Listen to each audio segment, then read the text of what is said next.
कम आ जाओ। चलो आप चलो, एक सेकंड आप।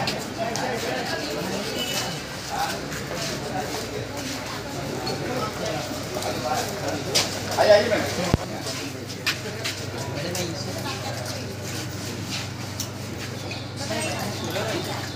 मैम सामने मैम थोड़ा इधर रुक भाई, मेरे अजीत भाई राइट में अजीत मैम इस साइड आइए ना, जब दो बेटा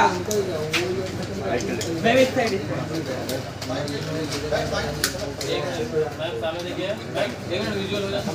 शेयर करना चाहेंगे आप शूटिंग के दौरान? शूटिंग के दौरान हमारे सबसे ज़्यादा मेहनत हैदर साहब की है।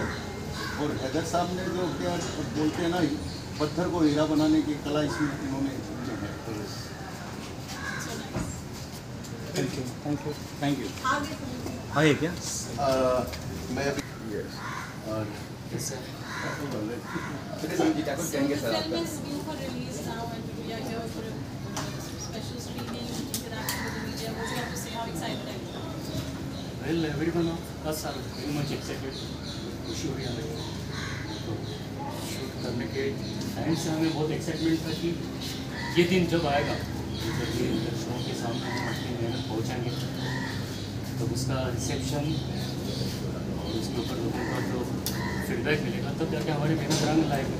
तो उसी सोच से अभी आज इतना आया है, तो we are very much excited. जब हैदर जी ने अप्रोच किया आपको इस कैरेक्टर के लिए, आपके क्या थॉट्स थे? नेगेटिव शेड है audience out there, what were your thoughts? I know that ये सवाल कई बार आ सकता है, बट एज एन एक्टर जब इस रोल के लिए मुझे अप्रोच किया गया, मेरी हैदर भाई से मुलाकात हुई, तब इस फिल्म के बारे में जो मुझे उन्होंने नरेशन दिया, और एज एन एक्टर जो मैंने सोचा कि इसमें मेरे लिए क्या मायने है, इस रोल को एज एन एक्टर मेरे लिए क्या इम्पोर्टेंस है, ये सोचकर मैंने इस रोल को अप्रोच किया। सो उस तरह का कोई फियर ऐसे दिमाग में नहीं था कि मैं ये कंट्रोवर्शियल कैरेक्टर कर रहा हूँ, इसका क्या परिणाम हो सकता है। बट एक कलाकार के तौर पर मुझे अपने आप को चेक करने का मौका मिल रहा है, यही मेरी सोच है। The challenging रहा as an actor to play this character intense scenes, I'm sure, assuming so. Well वैसे देखा जाए तो प्रेशर या स्ट्रेस ऐसा कुछ हाँ नहीं, जैसे कि हमने शूट किया, बहुत ही प्लानिंग के साथ शूट हो रहा था, और मुझे भी रीजनेबली 2 हफ्ते का टाइम मिला था जब हम शूट पर जा रहे थे उस वक्त। So I had my own time to think about the details and nuances of the character. और मेरे लिए सिर्फ सेट पर जाने के बाद मेरी जिम्मेदारी यही थी कि मैं इनकी उम्मीदों पर खरा उतरूँ और ज़्यादा से ज़्यादा अच्छा अपनी तरफ से दे दूँ। सर से क्या ब्रीफ था आपको, you know, while portraying the character? उनके क्या माइंड प्रोसेस, क्या थॉट प्रोसेस था, और आप उसको कैसे देख रहे थे सारी चीज़ें? सी हमारा तो ये माइंडसेट था कि we are not portraying this character as a hero. There is no heroism for this character हमारे दिमाग में। हमारे दिमाग में सिर्फ ये था कि जो इतिहास के पन्ने से एक कैरेक्टर हमने जो लिया है, जिसके बिना एक इतिहास का पन्ना अधूरा है अपने भारत के इतिहास का। तो उस कैरेक्टर का भी जो पॉइंट ऑफ व्यू है, जो बहुत सारे लोगों को पता है, इस मीडियम से भी हम लोग पहुंचा पाए, वही हमारा इसमें माइंडसेट था। और कैरेक्टर को लेकर जो ब्रीफ था, सर का यही कहना था कि हम लोग जितना नेचुरल रहें, जितना रियलिस्टिक रहें, उतना ज़्यादा ये इम्पैक्टफुल रहेगा। सो हमारी कोशिश यही थी।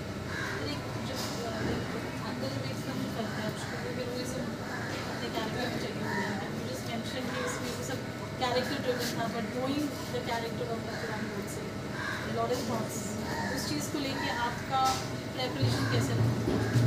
सी मेरा प्रिपरेशन भी ऐसे ही था, मेरे दिमाग में यही था कि I don't want to have any heroism kind of element for this character, क्योंकि जो मैंने पढ़ा इसके बारे में तो प्रिपरेशन कर रहा था, तो मुझे ये समझ में आया कि पर्टिकुलरली जो एरा हमने इसमें दिखाया है पोस्ट गांधी जी असैसिनेशन, उसी के बाद दुनिया को पता चला इस कैरेक्टर के बारे में ज़्यादा, उनका पास्ट लोगों को पता है।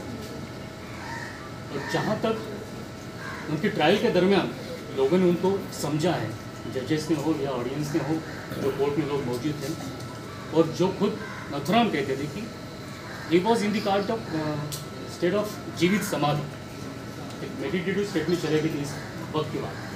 तो मेरे लिए वो एक अंडरलाइन थॉट था कि he is not over the top through this trial period and he will be just carrying away with his basic emotion कि मैंने जो किया है वो एक्सेप्ट किया है। तो वो थॉट अगर मैंने रेप्लिकेट करने की कोशिश की है तो I hope so it might have made some impact. But whether any plan sir कि सिनेमाज में रिलीज करने का ऐसा कुछ था कि OTT was the only choice? मैं बताता हूँ OTT के बारे में डिटेल। उससे पहले एक शब्द समीर के लिए ये कहना चाहता हूँ, मैं बहुत परेशान था जब कास्ट मैंने समीर को कर लिया। मैंने कहा कि फ्रॉम थिएटर, जैसे हम भी थिएटर के, तो मुझे लगे इतने लंबे लंबे संवाद बोलना ठीक है, कोई भी रट के बोल लेगा, वो फील भी चाहिए, कैसे होगा।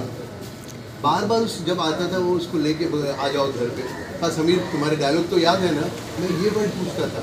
डायलॉग पूरे कर लिए ना, क्योंकि आजकल क्या है कि एक्टर तो कोई भी बन जाए, कैमरे के सामने डायलॉग तो बोलना है, मगर वी आर फ्रॉम थिएटर तो हमको वो चीज़ रहता है। आप बिलीव करेंगे, अभी ये परफॉर्मेंस आप देखिए और आप सोचते रह जाएंगे, इंडस्ट्री में रेयर एक्टर्स होते हैं जो इतने लंबे संवाद विद द गुड परफॉर्मेंस, ये इस फिल्म की खासियत है जो बड़े बड़े एक्टर नहीं कर सकते। तो इसलिए ये एक प्लस पॉइंट है जो मैं समीर के लिए आप लोगों को कहना चाहूँगा। और आई एम वेरी लकी कि मुझे एक अच्छा आर्टिस्ट मिल गया, तभी ये फिल्म इस लेवल पे हम पहुँचा पाए। अगर थोड़ा भी वीक एक्टर मिलता, मैं इस लेवल पे मतलब फिल्म नहीं दे पाता जो अभी आप देखने जा रहे हैं।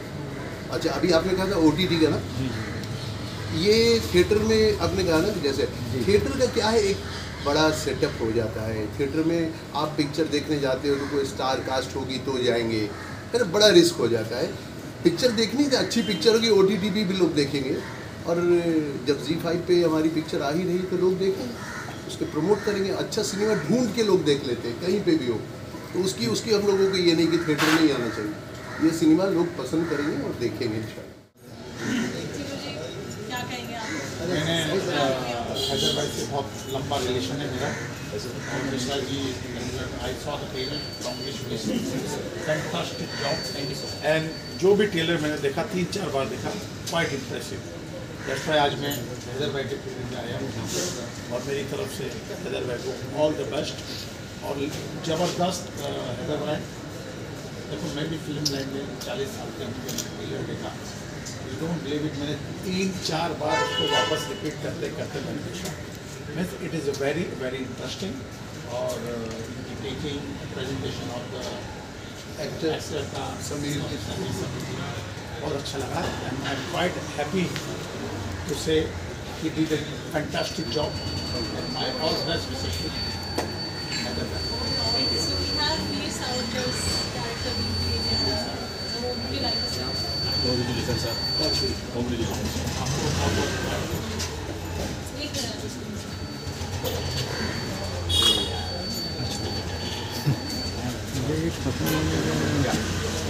Yeah, myself as a Mukesh. First of all, I will be very thankful to the production and Hyder bhai, Samir ji and Nagesh ji. Hyder ji ne, yeah, of course, Tinu Verma ji, really very very thankful to you. और आई am very lucky that मैंने जो वीर सावरकर का जो role किया है उससे मुझे बहुत अच्छा लग रहा है। I am feeling very proud. और will you not believe that मैं अगर उसके बाद में थोड़ा बहुत जो फोटो मैंने निकाले थे उसके बाद मुझे हर जगह पे सोशल वर्क के लिए बुलाया गया, सब जगह पर रिस्पेक्ट दी गई। तो I am really very lucky and very happy. I am very heartly giving the congratulation and all the best for the success of this movie and very lucky and I hope that we will work more and more again in the future. Thank you so much everyone. Thank you so much. Let me introduce my full team. My cinematographer, Mr. Ashish, please come. Sir क्रांति का कौन कर रहा है? गांधी जी भी होंगे यहाँ पे? गांधी जी एक्चुअली क्या है कि वो आज आ नहीं पाए, इसके लिए मैं माफ़ी चाहता हूँ। आप पिक्चर में देख लेंगे गांधी। हमारे पिक्चर में हमारे सिनेमाटोग्राफर आप देखिएगा, उनका क्या कमाल है वो है। हमारे एडिटर गोविंद जी आइए, हमारे एसोसिएट डायरेक्टर प्रीति राव,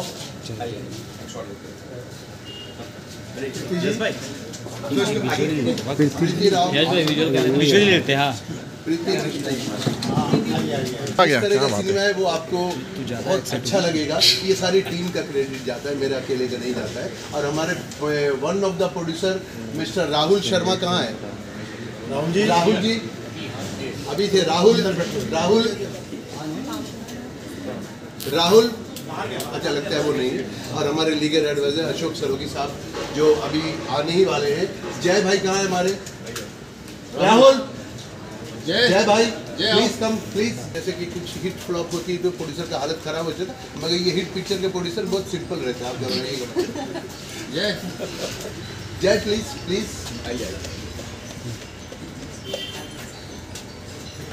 ये हमारे जय साहब हैं, हमारे एडवोकेट हैं और हमारे लीगल एडवाइज़र भी हैं। जो इनके सीनियर जो हमारे सरोगी साहब हैं, he is on the way, तो इस वजह से वो आपके ओपिनियन में फिल्म का जो पूरा प्रोसेस रहा या फीडबैक रहा, कैसा रहा? देखिए ऐसा है कि जो फिल्म जो कंट्रोवर्सी तो ऐसी कुछ नहीं है देखा जाए तो, मगर फिर भी है कंट्रोवर्सी, क्योंकि हर सिक्के के दो पहलू होते हैं।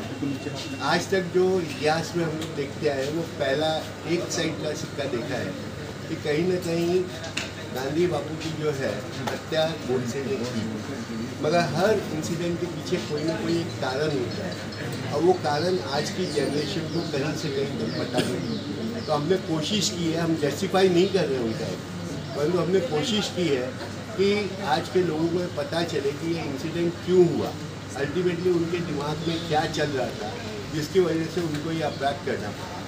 तो वो एक कोशिश की हमने इतिहास को, जो करेक्ट इतिहास है वो लोगों के सामने लाने की। जो वास्तविकता है हमने कहीं ब्लेम नहीं किया है। जो वास्तविकता है कि हमारा जो एक्ट बना था एक इंडिया इंडिपेंडेंस एक्ट, वो इंडिया इंडिपेंडेंस एक्ट नहीं होके इंडिया के विभाजन का एक्ट बन गया। तो उस चीज़ की कंट्रोवर्सी को लेके हम चले हैं।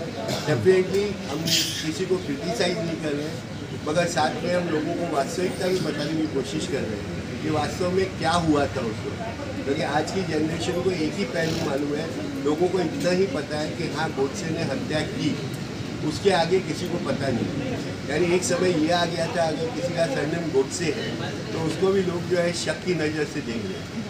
तो हम जस्टिफाई नहीं कर रहे हैं उसके एक को, मगर लोगों को सच्चाई बताने की कोशिश कर रहे हैं। देखिए अभी फिल्म तो मैंने देखा ही नहीं बिल्कुल, लेकिन सरोगी साहब से बुला के मैं यहाँ पर आया हूँ कि सरोगी जी हमेशा वास्तविकता को समाज के सामने लाने का प्रयास करते हैं। और मैंने अपने जीवन में देखा, बोरेली में एक लैंड के मैटर में निर्दोष लोगों के ऊपर मकोका लगाया और आपकी सबकी जानकारी के लिए 2 साल वो अंदर रहे और अभी छूट कर आए। छूटते समय कोर्ट ने ऑब्जर्वेशन किया और उस समय पर एक वकील घटनास्थल पर पहुंच गया था और वो भी गलत आदमी के सपोर्ट में पहुंच गया था और उसको थोड़ा सा मार लग गया, 1-2 टाका आ गया। तो सारे वकीलों ने, मुंबई शहर के लोगों ने आंदोलन किया। ऐसे समय पे सरोगी जी सही व्यक्ति को सपोर्ट करने के लिए आगे आ गए। बहुत सारे वकीलों का विरोध होने के बाद भी इन्होंने किया। तो इन्होंने ये फिल्म बनाया तो निश्चित जैसा उन्होंने कहा कि सुप्रीम कोर्ट ने कहा कि वास्तविकता लोगों को पता चलना चाहिए, उसके माध्यम से अगर फिल्म बनाया है तो फिल्म देखने के बाद में उसके बारे में कमेंट कर पाएंगे। लेकिन अगर सच्चाई लोगों के सामने लाने का कोई प्रयास करता है तो उसके पीछे हम लोगों ने खड़ा रहना चाहिए। उदाहरण के तौर पर 100 साल के पहले उन दिनों की स्थिति के हिसाब से उन दिनों को आंदोलन करता हो या तो फिर जो भी लोग हैं वो चलाते थे, 100 साल में बहुत सारी परिस्थितियाँ बदल गई। अब कुछ लोगों को सही लगता है, कुछ लोगों को गलत लगता है। आज जो हम लोग कर रहे हैं हमको सही लगता है, हो सकता है कि 50 साल के बाद की पीढ़ी को जो हम लोग आज कर रहे हो गलत लगता होगा। तो देश और दुनिया इसी तरह से, संसार इसी तरह से चलता है। लेकिन फैक्ट ऑफ द स्टोरी, जो वास्तविकता है, जो हकीकत है, वो लोगों के सामने कभी ना कभी लाने की आवश्यकता है। तो मैं मानता हूँ कि सरोगी ने आया है, उसको देख कर जो अच्छी बातें हैं उसको हम स्वीकारेंगे।